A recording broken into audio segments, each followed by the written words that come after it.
story leads our bulletin. Deputy President Paul Mashatile is answering questions in the National Assembly. Let's take those visuals live. Indication of which question their members wish to pose a supplementary question. Ngako ke sibanikeze ithuba elanele ukwazisa amaphathi ukuthi azoyibuza kanjani imibuzo nezichibiyelo zabo. Sizamile ke ekwenzeni lokho ukuthi senze ngendlela enobulungiswa kuwo wonke umuntu. Uma ngabe ilunga elihloniphekile kumele lenze isichibiyelo ku virtual platform lingakwazi ukwenza lokho, lowo okuyena ongisosiswebhu walelo qembu uyawube esethatha lo mbuzo emele iqembu lakhe.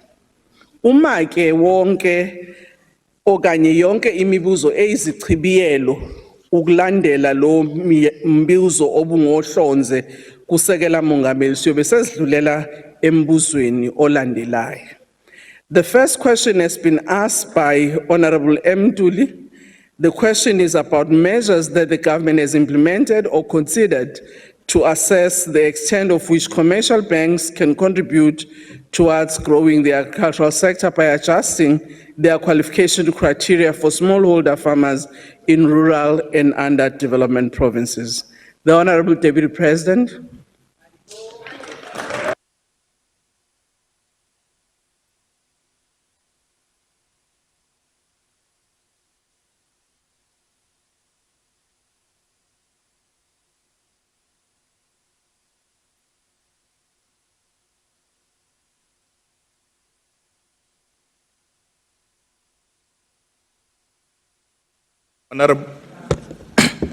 Honorable Speaker, before I start answering the first question, let me also, on behalf of the government, join those who have extended condolences to the families of the people affected by disasters in the Eastern Cape. Our hearts are with you. Government will do everything in its power to assist you. Thank you, Honorable Speaker, for that indulgence. The President will be visiting the Eastern Cape tomorrow. Honorable Speaker, Honorable Ntuli is correct that agriculture is one of the most important sectors of our economy. We need to support it to promote economic growth, ensure food security and employment creation, particularly in rural areas. Government is playing a crucial role in ensuring that small farmers become sustainable and thriving enterprises, aligned to the country's land reform and rural development objectives. Government also supports smallholder farmers in rural areas through the Agriculture Agro-Processing Master Plan, the AAMP. The Master Plan aims to enhance agricultural product, promote agro-processing, and enhance market access by creating capacity, accelerating land reform, and offering financial assistance to farmers. Through Triple Ps, we are enhancing collaboration between government and private entities to boost productivity, service delivery, and sustainability. Growth, infrastructure, and technology adoption depend on these collaborations. To this end, I had an opportunity to engage with the agricultural sector at the Nampo Harvest Day held at Nampo Park on the 15th of May this year in Bothaville in the Free State Province. During this visit, or that visit rather, we engaged with AfAgri, an important organization that protects and promotes the interests of the farming community in South Africa. AfAgri, through Lemang Agricultural Services, offer both farmers and corporates a variety of training and development choices. In essence, Lemang unlocks the potential of new era farmers and their land through training, mentorship, technical assistance, and exposure increasing agricultural productivity and access to markets. We also witness the latest technologies and products and emphasize the government's commitment to agricultural role in job creation. Together with the private sector, we agreed that we must speed up support of new era farmers through support and mentorship programs, particularly in rural and underdeveloped areas. Honorable Speaker, furthermore, in order to address the challenges of access to funding by small-scale farmers, government is implementing support instruments to allow qualified potential producers to participate in the agricultural sector. These instruments are provided to eligible producers in the form of grants, loans, or a mix of both. This includes the Grant-Based Comprehensive Agricultural Support Program, CASP, and the Loan and Grant-Based Blended Finance Scheme. The CASP is administered through provincial departments of agriculture, while the Blended Finance Scheme is managed in collaboration with financial institutions. Partnering financial institutions include the Land Bank, DBSA, ABSA, and Industrial Development Corporation, IDC. Honorable Speaker, through the Blended Finance Scheme, the Land Bank, DBSA, and the Department of Agriculture offer blended finance where grants are combined with loans to provide a more manageable financial package for emerging farmers, particularly targeting the majority Black-owned enterprises in the agricultural value chain. These interventions are implemented to ensure optimal participation of smallholder farmers, particularly from rural areas, and other producers in the agricultural sector, regardless of their scale of production. In this regard, several strides have been made towards improving access to funding and resource support for small-scale and smallholder farmers in terms of production support and market access. Honorable Speaker, we are also committed to leveraging trade agreements in agricultural products through the Africa Continental Free Trade Area to boost intra-Africa trade, eliminate trade barriers, and promote regional value chains. If we effectively utilize regional structures like the Africa Continental Free Trade Area, our smallholder farmers will have a platform to access larger regional markets and potentially benefit from increased demand for their products. In this regard, continuous industry consultation and reporting is taking place through the Agricultural Trade Forum. Similar arrangements are currently in place with the European Union and our BRICS partners. We will fast-track export protocols, enhance biosecurity to meet international standards, and ensure our international outreach is professional, responsive, and strategic. To this end, we have undertaken a working visit to Japan. Minister of Agriculture, Steenhuisen, was part of the delegation. Japan is one of the strategic economic partners and has already invested heavily in South African economy with potential for additional investments. In conclusion, Honorable Speaker, we are actively seeking to expand agricultural market access to countries like Japan, particularly for our citrus fruits and avocados. I thank you, Honorable Speaker. Thank you, Deputy President. Honorable Nduli. Good afternoon, Madam Speaker, honorable members, and Deputy President. No, I just want to make a follow-up, and thanks a lot, Comrade Deputy President, for a very comprehensive answer in terms of what the state is doing. The follow-up I want to make is that If you look at the land within, let's say, Limpopo, KZN, and Eastern Cape, those three provinces, almost 1.8 hectares of that land is essentially, big part of it is under the traditional authorities of our country, located in those provinces.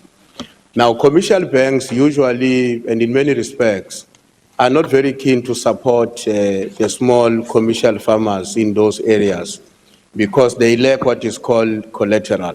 What I want to ascertain, Committee Deputy President, is whether or not the government has thought about any measures, regulatory or otherwise, through which you can intervene to force the hand of the commercial financial sector in particular to make a meaningful contribution to the production that has to take place in those areas, more and above what, as we have indicated, is the work that is being done by the democratic state. Thank you.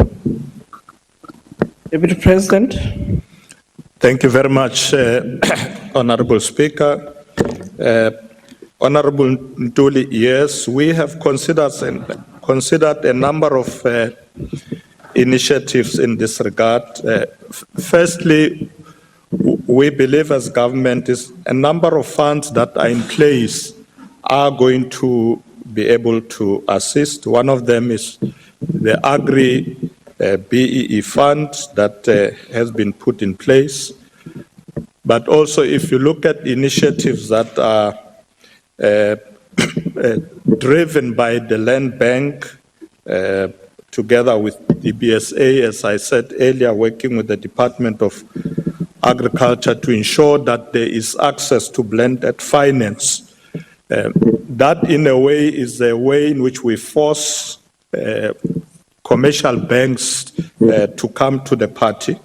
But you're quite right that there is a challenge in accessing funding by smallholder farmers, particularly in rural areas, from our commercial banks. And that's why the intervention has to be driven in the main by the state to ensure that we make these facilities available.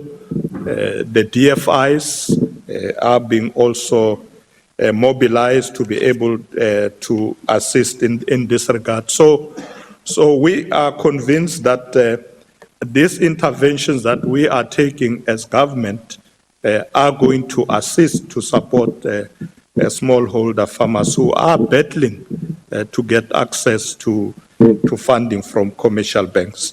So that's really what we are doing at the moment. And we do hope that, in a sense, the intervention by government provide the necessary de-risking for the commercial banks to be able to have appetite to come on board. Thank you, Honorable Speaker. Thank you, Honorable Ocamp. Thank you, Honorable Speaker, Honorable Deputy President. In order to get working capital, most... Give us a Zambia, I think it's gone now. Honorable Zuma Sambudla, please mute. Order. Asingazilaleli indaba zabantu. Honorable Ocamp. What did she say? Thank you, Speaker. Honorable Deputy President, in order to get working capital, most commercial farmers obtain loans from the banks and they've got to give up their property as security for that.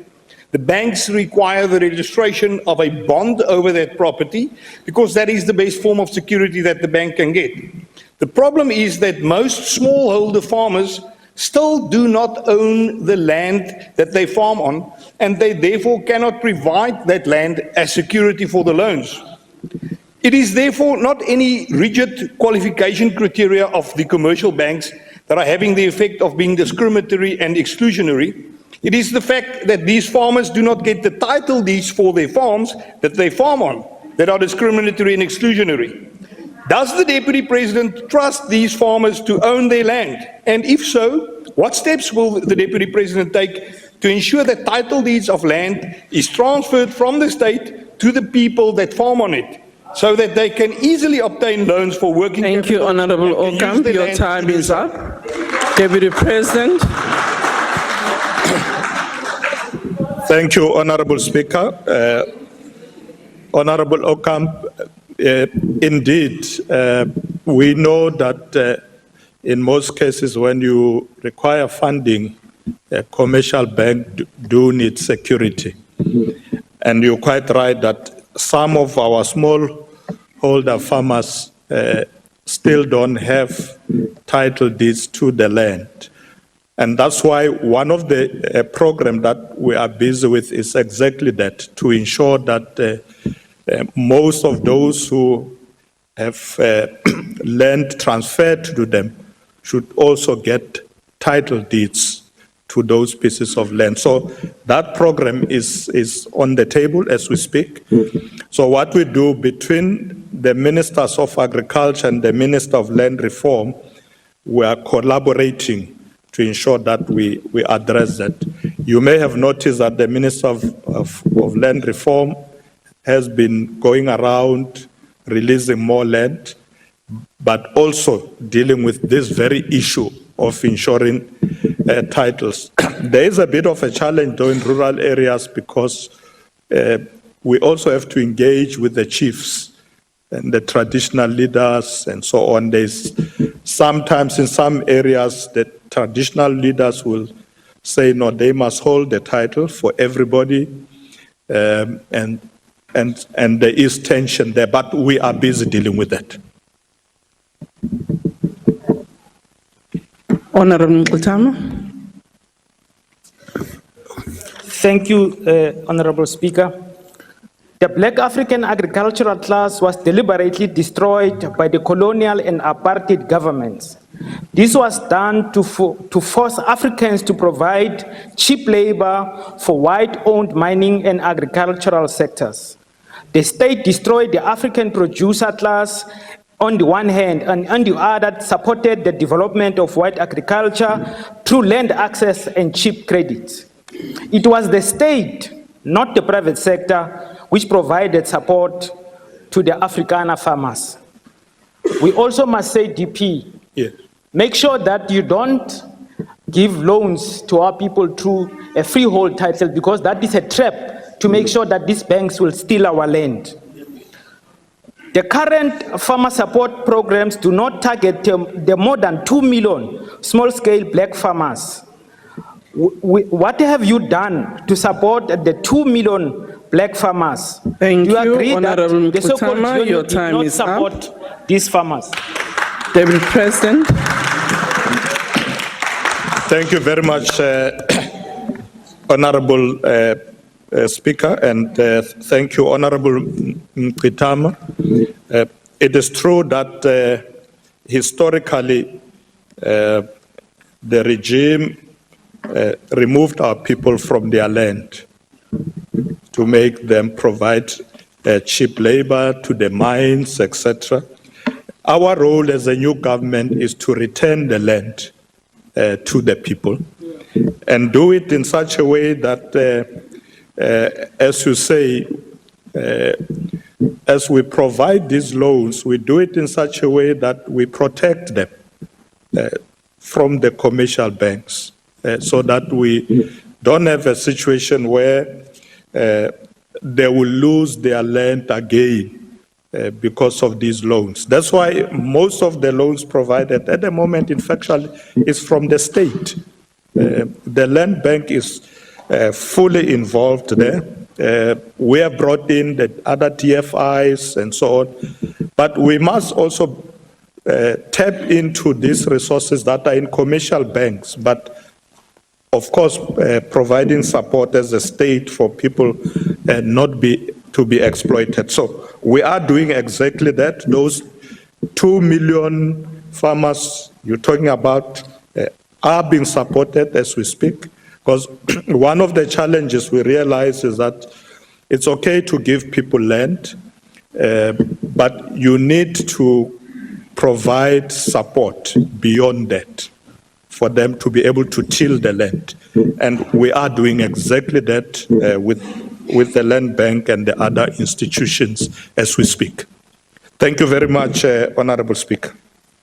Thank you, Honorable Khadebe. Thank you, Honorable Speaker. Honorable Deputy President, given the continued exclusion of smallholder farmers from accessing credit due to commercial banks' rigid lending criteria, has the government considered introducing something like a credit guarantee scheme or risk-sharing facility to incentivize commercial banks to lend to these farmers, particularly those operating in rural and underdeveloped provinces? If so, what progress has been made in that regard? Thank you. Deputy President. Thank you very much, Honorable Speaker. Thank you very much, Honorable Khatebe. As I indicated earlier, that a number of initiatives are now in place by government, including what I referred to earlier as the Agri-BEE Fund and a lot of other initiatives through the blended finance schemes from these institutions I spoke about earlier, including the Land Bank and so on. We are tightening up that. In fact, the Land Bank has also introduced the disaster relief scheme, which is one of the things that affect most farmers, almost about 1.8 billion rand that has been put in place. So there are a number of initiatives that were brought to bear to really support emerging farmers. As other members were saying that previously farmers were able to succeed because they had the backing of government. So it's important that government must do that. Let's not just leave it to commercial farmers. So those schemes are being put in place. Adequate funding is being put in place to ensure that our farmers can succeed. Thank you very much, Honorable Speaker. Thank you, Deputy President. We now move to the second question. And the question has been asked by Honorable Peterson. It has been asked to the Deputy President about the comprehensive and evidence-based strategies that the Justice, Crime Prevention and Security Cabinet Committee has implemented to dismantle organized criminal networks, and address the underlying socio-economic conditions that fuel gang recruitment, and how his office intends to strike a balance, hardline security measures with community-based interventions to rebuild public trust and ensure sustainable safety outcomes in affected areas. Deputy President. Honorable Speaker, the question raised by Honorable Peterson is important considering the high levels of gang-related violence in urban and peri-urban areas. Through the Justice, Crime Prevention and Security, that is JCPS, Cabinet Committee, we are coordinating efforts of various departments involved in justice, crime prevention, and security to employ a multifaceted approach to combat organized crime. As part of a comprehensive strategy, the SAPS has developed the National Anti-Gang Strategy to dismantle organized crime or organized criminal networks and address socio-economic conditions. This strategy, supported by the Anti-Gang Action Plan, focuses on gangsterism through intelligence gathering, proactive policing, community engagement, and stakeholder collaboration. In this regard,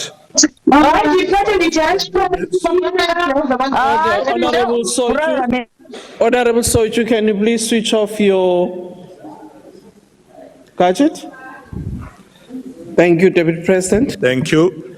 In this regard, Honorable Speaker, the South African Police Service is enhancing its anti-gang units to investigate and finalize gang-related cases, including drug trafficking, shootings, and murders, as part of its effort to combat gang-related crime. Furthermore, SABC, National Crime Combating Forum, has developed a new overarching crime combating strategy, Operation Chanela 2, for the period April 2025 to March 2029. Operation Chanela is actively shaping the landscape nationwide, and it has persisted throughout regions with concentrated strategic law enforcement efforts based on intelligence in particular. But between May and June of this year, more than 2,000 wanted suspects were apprehended for various crimes, including murder and business robberies. Honorable Speaker, as part of the integrated policing, Cabinet approved the National Policing Policy, the NPP, in May of this year. This policy aimed to strengthen police service delivery to communities by ensuring professionalism and efficiency in policing. The NPP is supported by the Integrated Crime and Violence Prevention Strategy, which seeks to address crime and violence at its root cause. Integrated policing is indeed paying off. For example, in the Olerato Mungale case, SABC mobilized a multidisciplinary team, which included crime intelligence, anti-kidnapping task team, and also the Durban Metro K9 unit. And together in those efforts, they were able to track down the suspect. So, Honorable Speaker, we are able to achieve a breakthrough working in this manner. Integrated policing involves a multifaceted approach to crime prevention and management, encompassing various stakeholders and strategies. The goal is to address crime effectively by integrating resources, sharing information, and working together with communities to develop and implement comprehensive crime prevention strategies. As a result, according to the latest statement released by SABC, ongoing operations which are focusing on combating and preventing crime, including gender-based violence and femicide, have led to the arrest of more than 13,000 suspects. Honorable Speaker, as chair of the JCPS, I will continue engagements with Minister of Police, the Police Commissioner, and MECs of safety in all provinces to strengthen our efforts in dealing with organized crime and gang-related killings, especially in provinces like KwaZulu-Natal, Western Cape, where this is rife. Our ultimate goal is to eliminate immediate threats posed by crime and gangs in identified high crime areas, whilst fostering safe and secure environment for long-term stability. As a result, our interventions are making significant progress in combating gang-related crime and other forms of criminality, with the last fourth quarter statistics showing significant decrease in most crime categories compared to the previous financial year. However, much more still needs to be done. Thank you very much, Honorable Speaker. Thank you, Deputy President. Honorable J.S. Peterson. Thank you, Honorable Speaker. Before I ask my question, can you please confirm if the Deputy President is able to locate where I am? I can see you. Well, Honorable Peterson, before I ask, he had already located you. So you can proceed with your supplementary question. Thank you, Speaker. Deputy President, given the multidimensional nature of gang recruitment, which often stems from poverty, unemployment, and lack of education, can the Justice, Crime Prevention, and Security Cabinet Committee provide detailed evidence or case studies demonstrating the effectiveness of its socio-economic initiatives in addressing these root causes and how it assesses the long-term sustainability of these interventions in reducing gang-related violence? Thank you. Thank you, Deputy President. Thank you very much, Honorable Speaker. Honorable Peterson, somebody was saying, please stand up. But I can see you nicely from here. Your question is very important because as we make efforts to fight crime, including violent crime, we do need to pay attention to socio-economic issues. It's important that government must do everything in its power to ensure that we grow the economy, an inclusive economy, provide jobs, particularly to young people or the youth, and we should then be able to take them away from the streets, because these gang-related violences, etc., feed on young people who are readily available in the streets. So if the economy grows and absorbs them, we're taking them away from the streets and therefore away from criminal activity. So the approach that we are taking, even with JCPS, is not a just purely policing issue.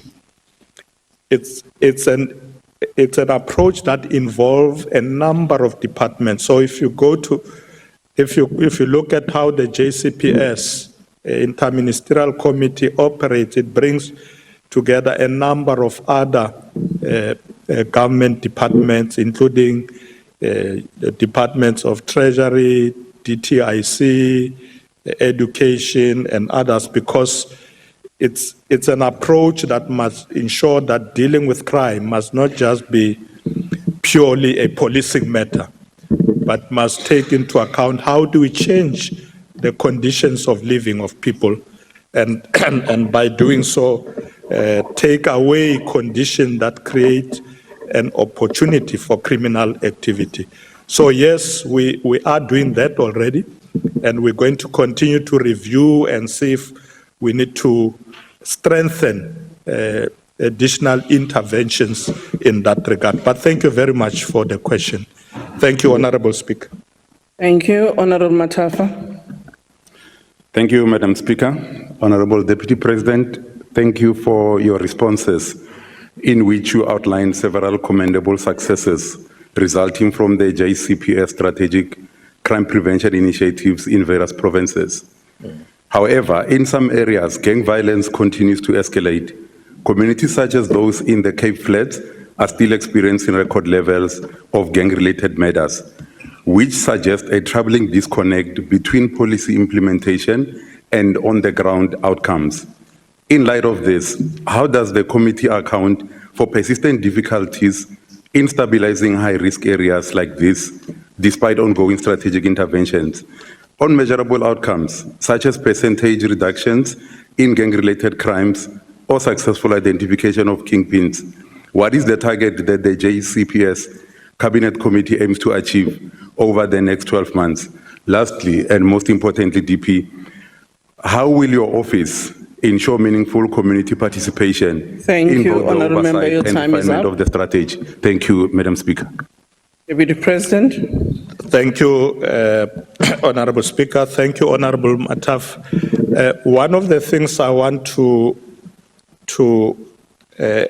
emphasize is the issue of a multidisciplinary approach. It's a very, very important approach to dealing with criminality.